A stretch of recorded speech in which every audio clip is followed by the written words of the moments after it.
adil. Yang berjaya adalah orang yang rajin. Yang gagal adalah orang yang malas. Rajin, malas. Ubah cara kita. Dan kita sebagai orang Islam, 50% kita kena usaha, 50% lagi kita doa dengan Allah. InsyaAllah kejayaan akan kita capai. Tunggu masa saja. Sebab setiap kejayaan tu dia mesti melalui satu jalan yang sangat-sangat sakit. Tapi sabar, baru kita boleh capai puncak kejayaan.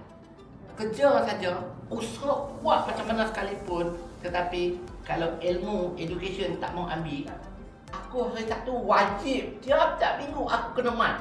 Sebab aku nak ambil ilmu, aku nak ambil semangat. Nampak tak? Itu yang paling penting. InsyaAllah.